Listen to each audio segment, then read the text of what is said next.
नमस्कार, live India में आपका स्वागत है। मैं अनिल सम्राट। गढ़वा में प्रधानमंत्री नरेंद्र मोदी ने कहा भर्तियों में धांधली। झारखंड की उन्होंने बात की है। उन्होंने कहा है कि झारखंड में जो भर्तियां हो रही है, भर्तियों में धांधली हो रही है, पेपर लीक जैसे मामले उठ रहे हैं और ये झारखंड का उद्योग बन गया है। सिपाही भर्ती की बात उन्होंने की। सिपाही भर्ती के दौरान जेएमएम सरकार की लापरवाही के कारण कई जवानों की दुखद मृत्यु हो गई। उन्होंने ये कहा।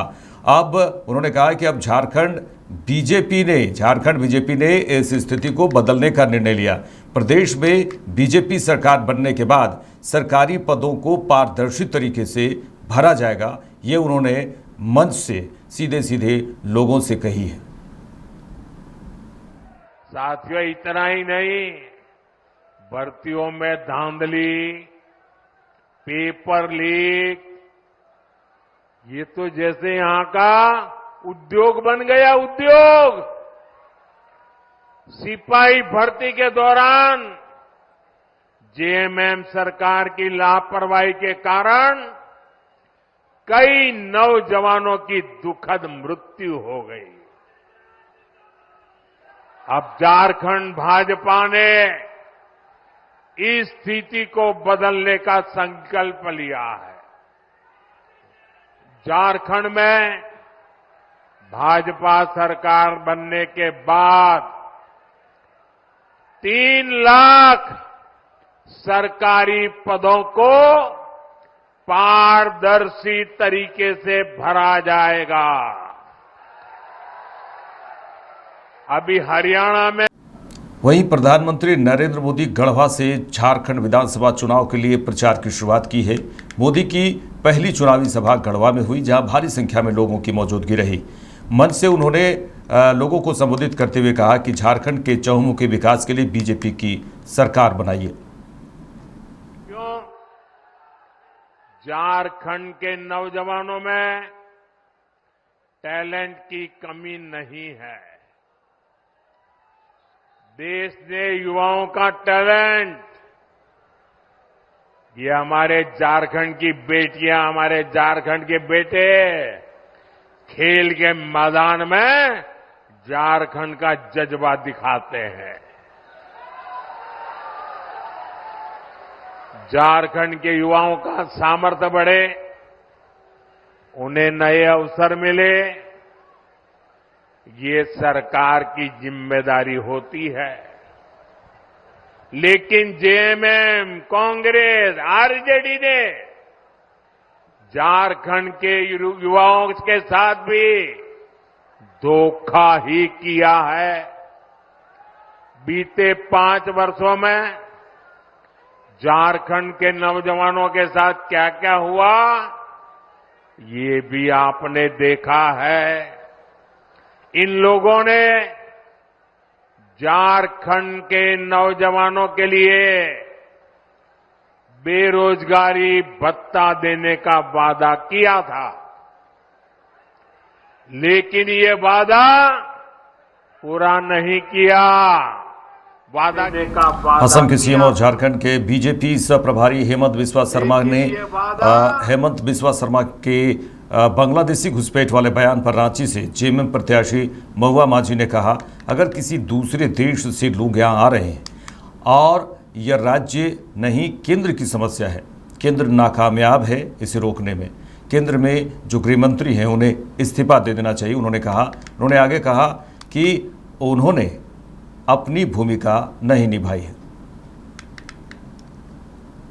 घुसपैठ की जो कोई अगर समस्या वो कह रहे हैं तो वो केंद्र सरकार का होना चाहिए कि अगर किसी दूसरे कंट्री से कोई इंटर कर रहा है तो ये राज्य की समस्या नहीं है, केंद्र की समस्या है। केंद्र नाकामयाब है इसको रोकने में, तो केंद्र में जो होम मिनिस्ट्री है उनको रिजाइन करना चाहिए कि भाई आपने अपनी भूमिका नहीं निभाई।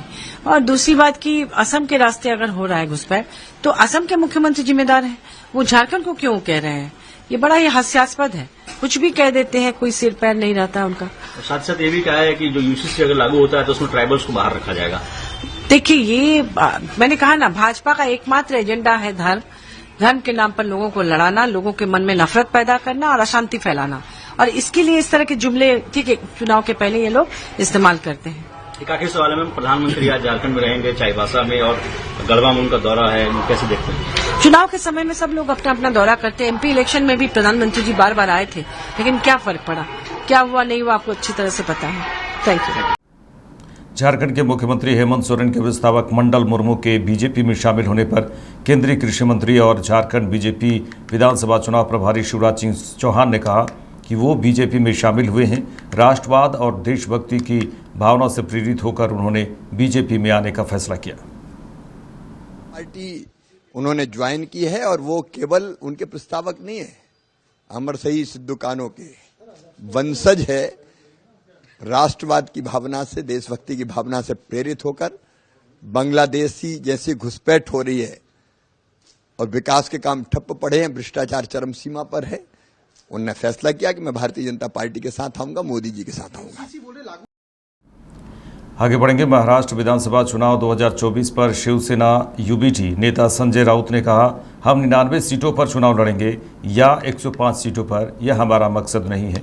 हम महाविकास आघाड़ी हैं और हम महाविकास आघाड़ी के तौर पर ही लड़ेंगे। उन्होंने कहा कि इसकी पूरी तस्वीर जल्द ही साफ हो जाएगी। 90 लड़ेंगे या 105 लड़ेंगे, यह हमारा मकसद नहीं है। हम महाविकास आघाड़ी है और महाविकास आघाड़ी बनकर लड़ेंगे। आज शाम तक पूरा पिक्चर क्लियर हो जाएगा और ज्यादा से ज्यादा जो लोग उम्मीदवारी अर्ज नॉमिनेशन फाइल किए वो।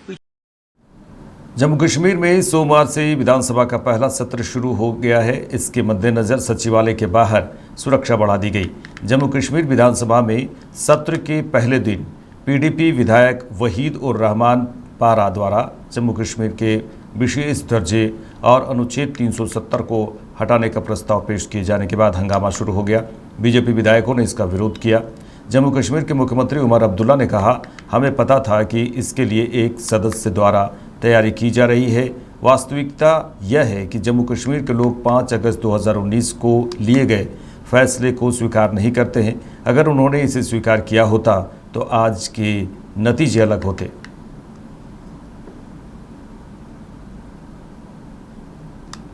ऑनरेबल स्पीकर साहब, चलिए जनाब, फर्स्ट डे फर्स्ट शो। हमें मालूम था कि इस तरह की तैयारी की जा रही थी ऑनरेबल मेंबर की तरफ से, लेकिन हमें उम्मीद थी कि शायद आज स्पीकर के इलेक्शन और लेफ्टिनेंट गवर्नर के एड्रेस को छोड़ के और फिर ओबिचुअरी रेफरेंसेस, क्योंकि हमारे एक सिटिंग मेंबर आज हमारे दरमियान है नहीं, बहुत से और हमारे एक्स मेंबर्स हमारे साथ है नहीं, उसके बाद हम जो है अपना ये सिलसिला शुरू कर लेते। लेकिन चलिए, आपके ही इलेक्शन के बाद आपको मुबारकबाद पेश करने के बजाय हम इसमें पड़ गए।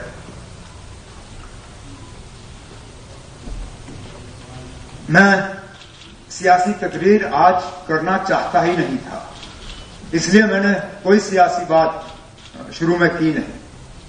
हालांकि मेरे मेंबरों की तरफ से जो कहा गया गलत नहीं कहा गया था। मैं इसलिए पहले नहीं उठा क्योंकि हाउस का ये तरीका रहता है कि पहले बाकी ऑनरेबल मेंबर्स बोलते हैं, फिर लीडर ऑफ द ऑपोजिशन बोलता है और उसके बाद लीडर ऑफ द हाउस बोलता है। मैं उठा इस उम्मीद के साथ कि मेरे बोलने के बाद, क्योंकि मैंने पूरे हाउस की तरफ से बात की, हाउस एडजर्न होगा और हम दोबारा लेफ्टिनेंट गवर्नर साहब का खुतबा सुनने के लिए जमा होंगे। लेकिन चलिए, थोड़ा सा रिवर्स हुआ और बीच में अब सियासत आ गई। सियासत करना, इसके अलावा तो शायद कुछ मेंबरों के पास और कोई चारा होगा नहीं।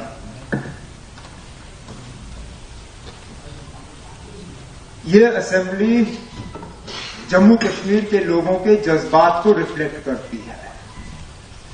हकीकत यह है कि जम्मू कश्मीर के लोगों ने 5 अगस्त 2019 के फैसले पे अपना मोहर नहीं लगाया है। अगर लगाया होता तो नतीजे अलग होते। हम इस तरफ बैठे हैं, अक्सरियत उन लोगों की है जिन्होंने 5 अगस्त 2019 के फैसलों के खिलाफ अपनी आवाज बुलंद की। अब हाउस इसको किस तरह रिफ्लेक्ट करेगी, इस पर किस तरह बातचीत होगी, इसको किस तरह रिकॉर्ड पे लाया जाएगा, ये एक सिंगल ऑनरेबल मेंबर तय नहीं करेगा। आगे जाके जब प्राइवेट मेंबर बिजनेस का सिलसिला शुरू होगा मेन सेशन में, तब इंडिविजुअल ऑनरेबल मेंबर्स जो लाना चाहे वो लाएं। लेकिन फिलहाल इस सेशन में हाउस की तरफ से क्या बात होगी, क्या रेजोल्यूशन लाया जाएगा, क्या किया जाएगा, वो गवर्नमेंट ट्रेजरी बेंचेस तय करेगी आपकी इजाजत के साथ। तो जो रेजोल्यूशन आज लाया गया है उसकी कोई अहमियत नहीं है। वो मां सिवाय बदकिस्मती से कैमरास को दिखाने के अलावा उसका और कोई मकसद नहीं है। अगर मकसद होता तो शायद ये लोग हमारे से मशवरा करके तय करते कि हाउस की तरफ से क्या बात आनी चाहिए। अब छोड़िए,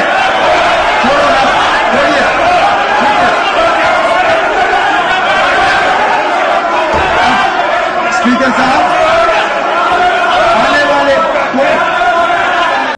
दिल्ली के मुख्यमंत्री आतिशी छठ पूजा की तैयारियों का जायजा लेने आईटीओ स्थित यमुना घाट पहुंची। आपको बता दें कि छठ पूजा के लिए आईटीओ छठ घाट पर तैयारियां पूरी तरह से की जा चुकी हैं। दिल्ली के मुख्यमंत्री आतिशी ने कहा, आज शहर में 1000 से ज़्यादा जगहों पर छठ घाट बनाए जा रहे हैं। हमारे सभी मंत्री और विधायक छठ घाटों का निरीक्षण कर रहे हैं। वहीं उन्होंने बीजेपी पर आरोप लगाते हुए कहा कि बीजेपी छठ पूजा पर राजनीति न करे। सरकार की तरफ से जैसा कि आप सब जानते हैं, छठ का त्योहार हमारे पूर्वांचली भाइयों और बहनों के लिए सबसे महत्वपूर्ण त्योहार होता है। छठी मैया के साथ पूर्वांचली भाइयों बहनों की और अब दिल्ली के सभी लोगों की आस्था जुड़ी हुई है। जब से दिल्ली में 10 साल से अरविंद केजरीवाल जी की आम आदमी पार्टी की सरकार बनी है, तब से जो सम्मान छठ के त्योहार को दिया गया है, शायद इससे पहले कभी नहीं दिया गया। 2014 तक पूरी दिल्ली में मात्र 60 जगह छठ की पूजा होती थी, जो सरकारी तौर पे आयोजित होती थी। लेकिन मुझे खुशी है इस बात की कि आज 1000 से ज्यादा लोकेशंस पर दिल्ली सरकार द्वारा अरविंद केजरीवाल जी के मार्गदर्शन में ऐसे शानदार छठ घाट बनाए जा रहे हैं। दिल्ली सरकार का पूरा तंत्र, चाहे जिला अधिकारी हो, चाहे इरिगेशन फ्लड कंट्रोल डिपार्टमेंट हो जो इन छठ घाट का निर्माण कर रहा है, चाहे दिल्ली जल बोर्ड हो जो जहां पे पानी का इंतजाम कर रहा है, पूरा इंतजाम दिल्ली सरकार द्वारा देखा जा रहा है। और आज मैं यहां पे आई हूं आईटीओ पर, हाथी घाट पर, जो मुझे लगता है कि एक बहुत महत्वपूर्ण छठ घाटों में से एक है, जहां पे शायद लाखों लोग छठी मैया की पूजा के लिए आते हैं। तो पूरा इंतजाम बढ़िया चल रहा है और इसी तरह हमारे सारे विधायक, हमारे सारे मंत्री लगातार सभी छठ घाट का इंस्पेक्शन कर रहे हैं। हम बस यही उम्मीद करते हैं कि छठी मैया का आशीर्वाद सभी दिल्ली वालों पे बना रहे। टकराव भी देखने को मिल रहा है। देखिए, ये दुख की बात है। भारतीय जनता पार्टी पूर्वांचली विरोधी है, ये तो पूरा दुनिया जानती है। हम जानते हैं कि उनके एक पूर्व सांसद जी ने उन्हीं की पार्टी के पूर्वांचल विंग के अध्यक्ष को पीट के दौड़ा कर कुछ साल पहले मारा था और फिर भी भारतीय जनता पार्टी ने कोई कार्रवाई कभी नहीं की। आज भारतीय जनता पार्टी का पूर्वांचली विरोधी चेहरा फिर से एक बार सामने आ गया है कि जिस तरह से ग्रेटर कैलाश के उस लोकेशन पे 8 साल से छठ की पूजा हो रही है, लेकिन भारतीय जनता पार्टी के सांसद, भारतीय जनता पार्टी के नेता उस पूजा को रोक रहे हैं। मैं तो भारतीय जनता पार्टी को यही कहूंगी, छठी मैया सबकी है, वो आम आदमी पार्टी की नहीं है, वो भारतीय जनता पार्टी की है, वो सभी पूर्वांचली भाइयों बहनों की है, वो सभी दिल्ली वालों की है। तो छठ पर राजनीति ना करी जाए, छठी मैया की पूजा होने दी जाए, मेरा भारतीय जनता पार्टी से यही आग्रह है। यूसीसी पर केंद्रीय मंत्री अन्नपूर्णा देवी ने कहा कि यूसीसी की आवश्यकता भी है और अभी ये उत्तराखंड में लागू भी हुआ है। जिस तरह से हम घुसपैठियों पर बात करते हैं तो निश्चित रूप से देश को इसकी आवश्यकता है और आम लोग इसके पक्ष में हैं ताकि लोगों को सुरक्षा और हर तरह से उन्हें इसका लाभ मिल सके। के बारे में लगातार आप देख रहे होंगे कि इसकी आवश्यकता भी है और अभी उत्तराखंड में भी ये लागू हुआ है। और जिस तरह से जो घुसपैठिए की बात हम करते हैं तो निश्चित रूप से उसमें कहीं न कहीं ये आज देश की आवश्यकता भी है और आम लोग इसके पक्ष में है। लोग ये चाहते हैं कि यूसीसी लागू हो ताकि लोगों की रक्षा सुरक्षा हर तरह से लोगों को इसका लाभ मिल सके। झारखंड के मुख्यमंत्री हेमंत सोरेन के प्रस्तावक मंडल मुर्मू के बीजेपी में शामिल होने पर झारखंड कांग्रेस के पूर्व अध्यक्ष राजेश ठाकुर ने कहा कि हेमंत सोरेन ने मंडल मुर्मू को सम्मान दिया था। स्वतंत्रता सेनानी के वंशज होने के नाते उन्होंने मुर्मू मंडल को अपना प्रस्तावक बनाया। आखिरकार उन्हें बीजेपी में शामिल कर लिया गया। वहीं उन्होंने कहा कि बीजेपी यही करती है, देश को कैसे तोड़ा जाए, सरकारें कैसे गिराई जाए, परिवारों को कैसे तोड़ा जाए। कि पहले जो मंडल मुर्मू जी हैं उनको एक सम्मान आदरणीय हेमंत सोरेन जी ने दिया था कि एक स्वतंत्रता सेनानी के वंशज होने के नाते उनको अपना प्रस्तावक बनाया था।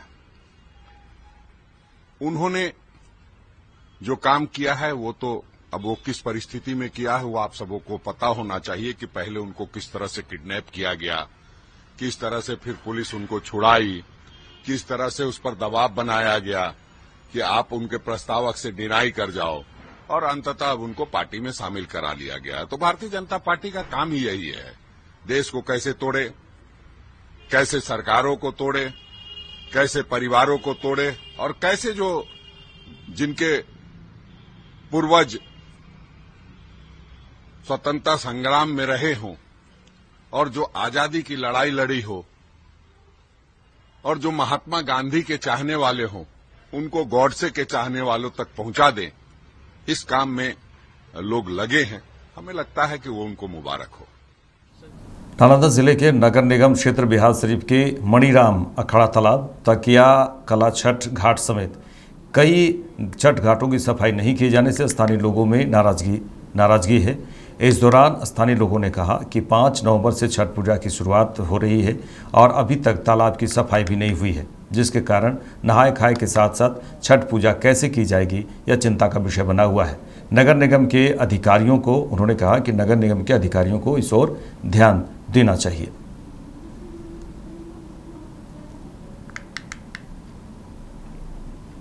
पुराना छठ घाट ही है, सबसे पुराना, अखाड़ा पर से पुराना, अखाड़ा पर से पहले अखाड़ा पर से पहले का ही है। और जब भी हम छठ पर्व का दो तीन दिन बचता है तब नगर निगम का गाड़ी यहाँ पे आके साफ करके चल जाता है। कल दाल कदुआ है और हमारे छठपति इसमें अर्घ देते हैं। बताइए, देखिए इसका स्थिति कितना भयावह है, कितना खतरनाक है। इसमें कैसे अर्घ पड़ेगा। कितने बार हमारे नगर निगम के बाद पार्षद डीएम साहब सब आए हैं, बस आश्वासन देकर चले जाते हैं, कोई यहाँ पे कोई काम करने वाला नहीं है। क्या लगता है सरकारी काम खानापूर्ति किया जाता है? जी, सिर्फ खानापूर्ति सिर्फ करते हैं, अपना ऑफिस में बैठ के सिर्फ अपना भाषण कर देते हैं। हम लोगों को कोई ध्यान देने वाला नहीं है। यहाँ के जो लोकल हमारे जो गाँववासी हैं बहुत मेहनती हैं, वही दिन रात करके बेचारा आज से नहीं बहुत दिन से लगे हुए हैं, खुद अपना काम करते हैं, खुद अपना बचाए हुए हैं। प्रशासन से कोई सहयोग नहीं मिलता, वही दिखाने के लिए एक दो गाड़ियाँ आया है, सिर्फ साफ कर रहा है। सड़क भी दिखाइए ना, देखिए सड़क। अच्छा, ये देखिए कितना टाइम लगेगा। ये नाला का पानी निकाल कर नाला में फेंका जा रहा, फिर वही पानी यहाँ आके रिटर्निंग हो रहा है। जी, यही नाला का पानी निकाल के बगल के नाला में दिया जा रहा है, वही पानी फिर आ रहा है, फिर यहाँ पे वही नाला का पानी आ गया। इसी से अलग दिया जाएगा। हम सरकार से पूछना चाहते हैं, सरकार का जवाब दे हमको कि यहाँ का पानी निकाल के, कचरा निकाल के बगल के नाला में दिया जाता है, वही पानी फिर यहाँ पर आएगा दोबारा। बताइए इसे कैसे अलग पड़ेगा हमारा। जो पुराना छठ घाट है हमारा, इसको बचाया जाए। क्या नाम होगा? सुनील कुमार, महल पर। क्या तैयारी किया जा रहा है सरकार की तरफ से? छठ पूजा की तैयारी तो करीब लगभग पूरी कर ली गई है। स्मार्ट सिटी के तहत जो तलाय का सौंदर्यीकरण आपने देखा है, जिसमें करीब 75% काम हो चुकी है। बाकी 25% है जो लगता है कि छठ के बाद फिनिशिंग होगा। अभी तो जो स्मार्ट सिटी के द्वारा जो काम किया जा रहा है, जो भी ईटा लग रहा है पुराना लग रहा है, और न रंग हुआ है, न पेंट हुआ है, न तलाई साफ बढ़िया से हुआ है, गंदगी का अंबार लगा हुआ है। आप कैसे कहते हैं कि हम साफ हो चुका है? जैसे देखिए, जो स्मार्ट सिटी के तहत जो काम था वो अपने समय के हिसाब से पूरा करने के कगार पर है। बाकी जो सफाई है तो ये निगम की ओर से सफाई किया जाएगा। अभी समय मेरे पास है। 5 तारीख को आपको दाल कद्दू है, 6 तारीख का आपको लोहंडा है, 7 तारीख को पहली रग है, 8 को पारन है। आज 4 तारीख हो चुका है जी। तो ये सारी काम पूरी कर ली जाएगी। और रही मंदिर की बात, तो मंदिर का रंगैया पोतैया चालू है। क्या लगता है कि जिला प्रशासन तो लापरवाही देखने में उनको नजर आ रहा है? नहीं, ऐसा तो नहीं है। जिला प्रशासन तो इसमें बहुत ही खुले मन से सहयोग कर रही है और लगा हुआ भी है। और बाकी थोड़ा सा समय का अभाव रहने के कारण, जैसे बीच में आपका दशहरा पूजा हो गया, उसके लेकर के छठ घाट हमारा डिस्टर्ब हुआ। और लगले आपको जो है दिवाली हो गया, उसमें भी डिस्टर्ब रहा और तुरंत छठ हो गया। परवैदी को कहना है कि अखाड़ा पर गंदगी इतना है कि हम लोग कैसे रख देंगे। जैसे देखिए, यहाँ गंदगी होती नहीं है। यहाँ शहर के जितने भी पूजा पाठ का सामग्री होता है वह अखाड़ा पर ला करके विसर्जन करते हैं। मैं उन लोगों से आह्वान करना चाहता हूँ कि शहर के जितने भी घर में पूजा पाठ बा करे, वह कृपया करके इस तालाब में ला करके ना फेंके, उसे उचित स्थान पर रखे, या उनसे संभवता हो तो बहता जल में उसे प्रवाहित करने का कृपा करें। क्या नाम हुआ? विश्वनाथ मिश्रा, बाबुंद्राम अखाड़ा पुजारी। मेरे साथ इस बुलेटिन में इतना ही। देश दुनिया की तमाम खबरों के लिए देखते रहिए लाइव इंडिया। नमस्कार।